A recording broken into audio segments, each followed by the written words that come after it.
ये है India first communication और आप देख रहे हैं पब्लिक फर्स्ट, सर्वदा भारतीय।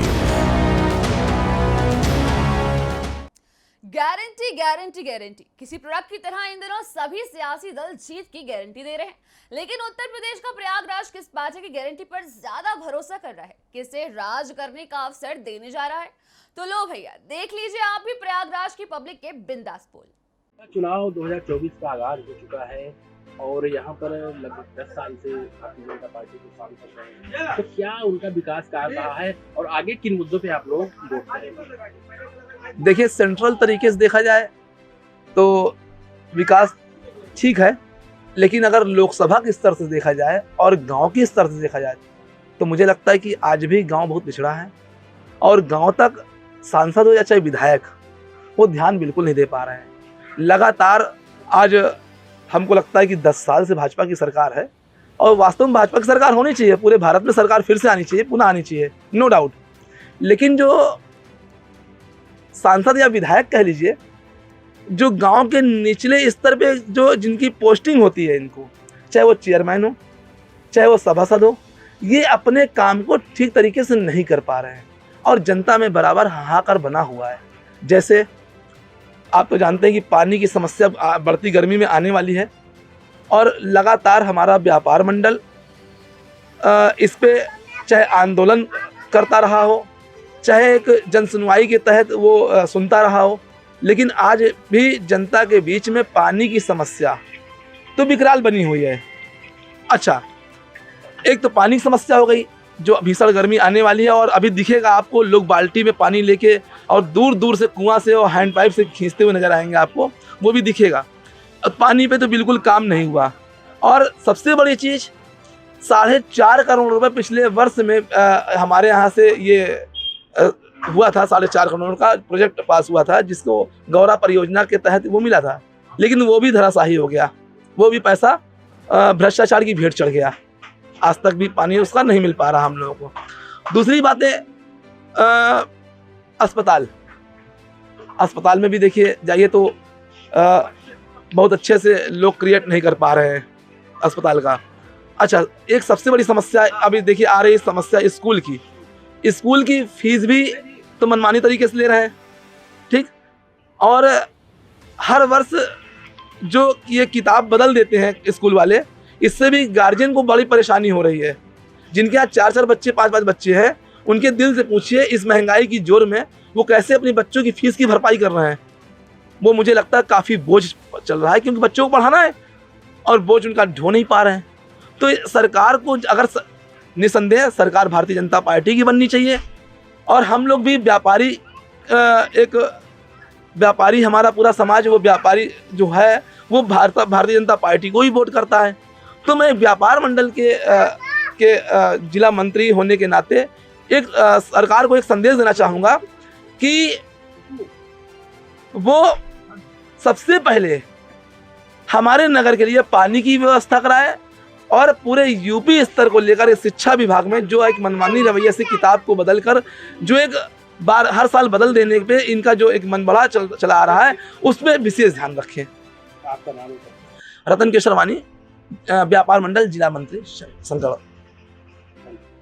लोकसभा चुनाव 2024 का जो आगाज हो चुका है और इस समय जो है सभी प्रत्याशी लगभग अपनी अपनी दावेदारी कर रहे हैं। इस तरह में क्या लग रहा है कि इस बार यहाँ से जो है बीजेपी को जीत हासिल होगी?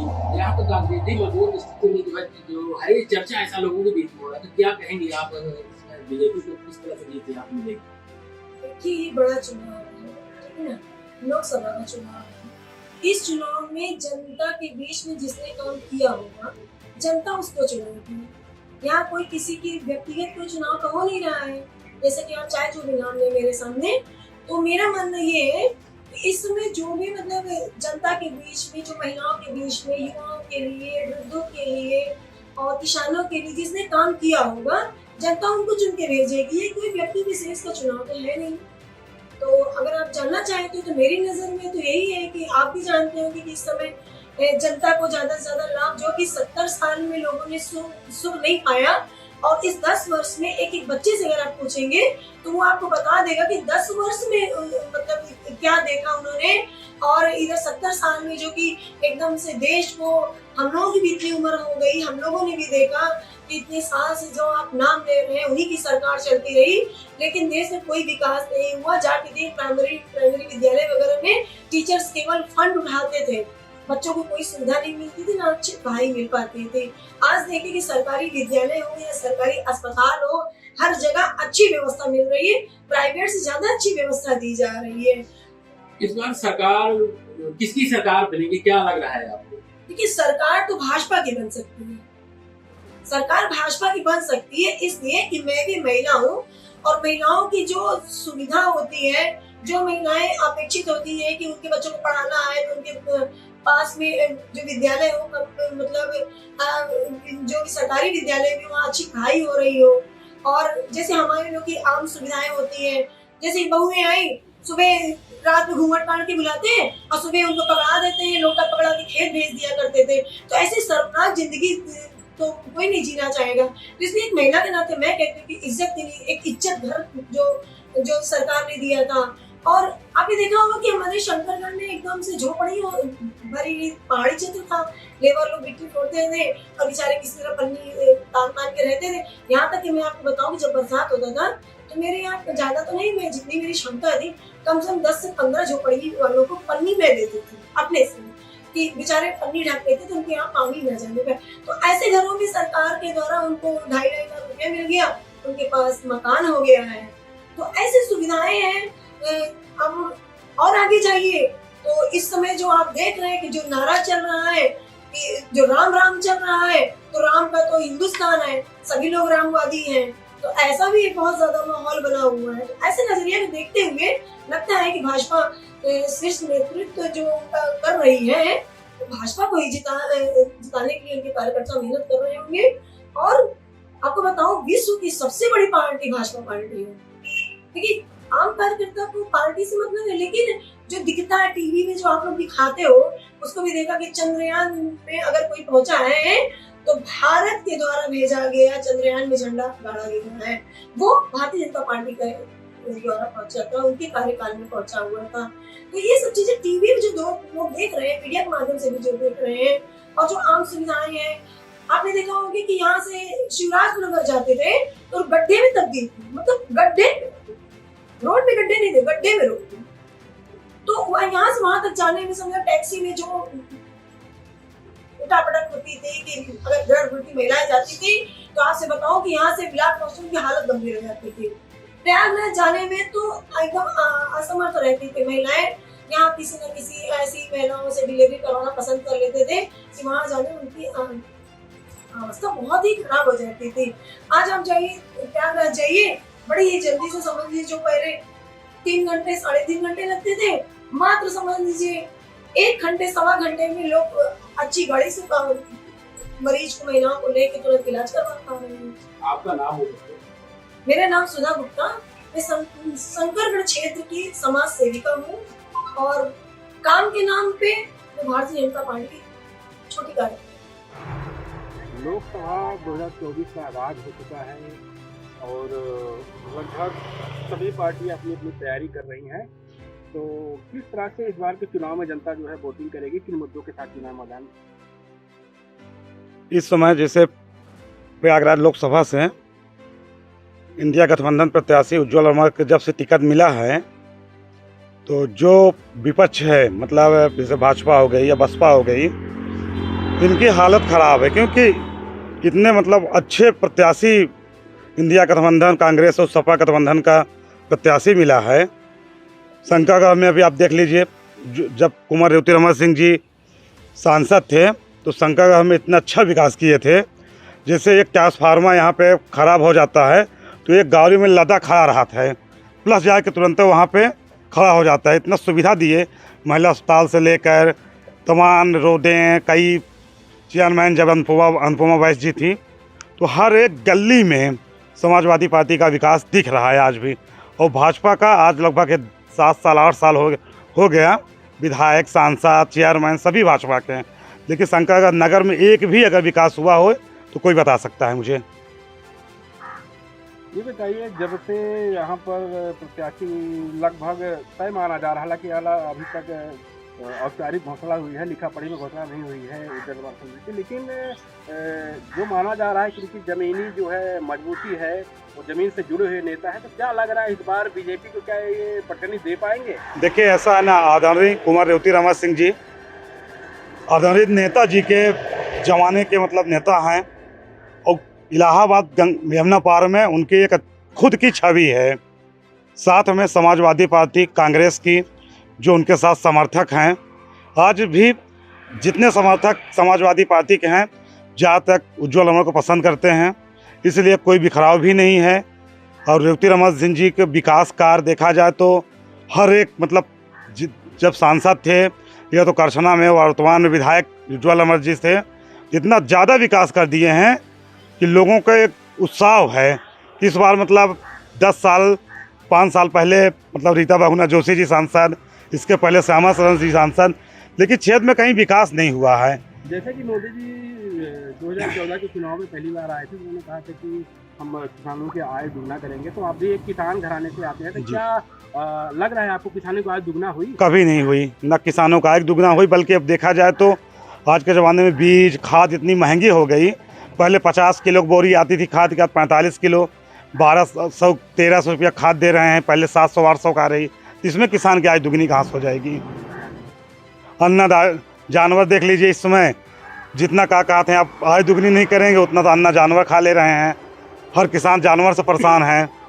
इस बार जनता किन मुद्दों के साथ चुनाव में जो है वोटिंग? इस बार जनता महंगाई, भ्रष्टाचार, यही सब लेकर, रोजगार, पहली बात सबसे ज़्यादा रोजगार देखिए आप, अगर यूपी में कोई वैकेंसी निकलती है तो पहला नंबर उसका पेपर लीक हो जा रहा है।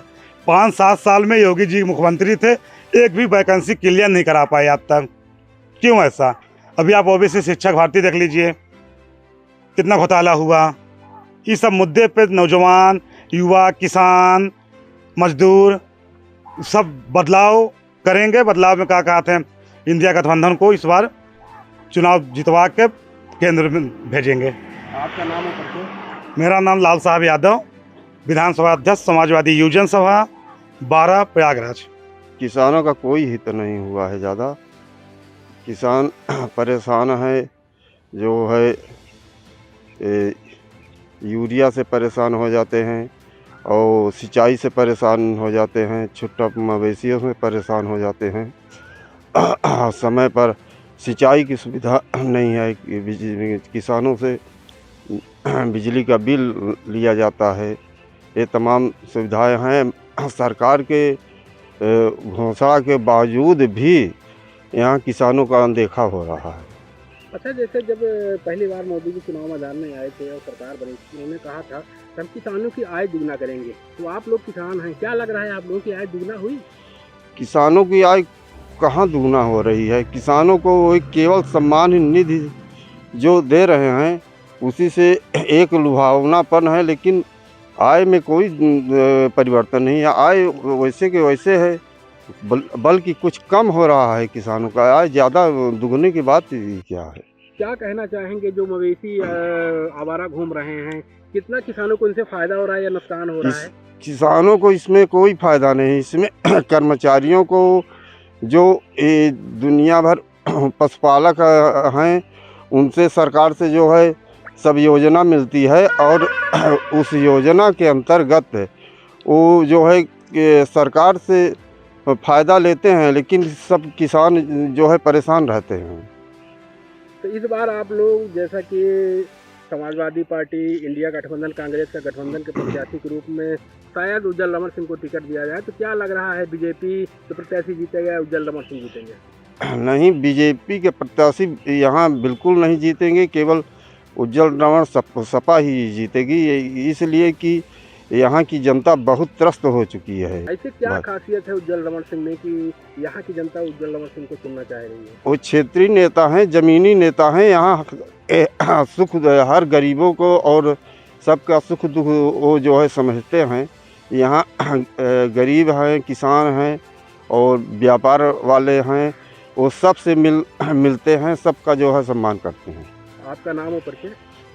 राम विशाल यादव, ग्राम कल्याणपुर, और शंकरगढ़ 12 तहसील जिला प्रयागराज। प्रयागराज लोकसभा के नगर पंचायत शंकरगढ़ में आज हम एक ऐसे शख्स से आप सबकी मुलाकात करवाने जा रहे हैं जो कि कांग्रेस के वरिष्ठ नेता रहे हैं भी, और 12 क्षेत्र के एक ईमानदार समाज सेवी हैं जो कि जनता के लिए उन्होंने क्या नहीं किया है बाखूबी 12 विधानसभा की जनता जानती है। ऐसे हम नेता से जो कि हमारे क्षेत्र के हैं उनसे हम रूबरू कराएंगे। को आने वाले समय में लोकसभा का चुनाव आ रहा है और 25 तारीख को वोटिंग है, तो बात करेंगे लोकसभा चुनाव की। लोकसभा चुनाव की बात की जाए तो 1984 में सदी के महानायक अमिताभ बच्चन यहाँ से चुनाव जीते थे। तब से आज तक प्रयागराज में संसदीय सीट का खाता कांग्रेस के खाते से नहीं खुला है, और अब जो चर्चाएं हो रही है वो कांग्रेस इस समय मजबूत स्थिति में नजर आ रही है। 40 साल बाद एक ऐसा मौका आया है कांग्रेस के पास, वो प्रयागराज की सीट अपने खाते में अपने पाले में ले सकती है। तो आइए हम बात करते हैं दादा दल बहादुर सिंह से, क्या कुछ कहना चाहेंगे, लोगों को क्या संदेश देना चाहेंगे। जी दादा। हम तो केवल इतने समाज के लोगों से निवेदन करेंगे कि सब लोग जो है एकत्र होकर के कांग्रेस की मदद करें और कांग्रेस पार्टी को विजयी बनाएं। और दादा 40 साल बाद एक ऐसा मजबूत कैंडिडेट कांग्रेस पार्टी को मिला है जो पूर्व सांसद कुंवर रेवती रमन सिंह के लड़के उज्जवल रमन सिंह हैं। वो कांग्रेस के सीट से चर्चा है कि चुनाव लड़ेंगे, हालांकि अभी टिकट क्लियर नहीं है, लेकिन ये माना जा रहा है कि लगभग टिकट उनका तय है और मिलेगा। तो किस तरह से लोग इस बार उनको चुनाव में जो है कांग्रेस को जिताएंगे और क्या मुद्दे रहेंगे कांग्रेस के? आपका पुराने कांग्रेसी हैं तो कुछ बताना चाहें दर्शकों। हम केवल इतना कहना चाहते हैं कि भैया जो पुराने कैंडिडेट हैं, जो नया कैंडिडेट आए हैं कांग्रेस में, वो हर हालत में मजबूत रहेंगे और चुनाव जीतेंगे, इसमें दो राय नहीं। देखिए, हम बता दें कि दादा का कहना है कि जो पुराने लोग हैं वो कांग्रेस के साथ हमेशा से रहे हैं, आज भी हैं, और जो कैंडिडेट कांग्रेस की तरफ से आएगा बेशक उनकी पूर्णतः मदद की जाएगी, और इस बार 40 साल के बाद कांग्रेस पुनः प्रयागराज में अपना जीत का डंका बजाएगी। पब्लिक फर्स्ट के लिए प्रयागराज से पवन कुमार पाल।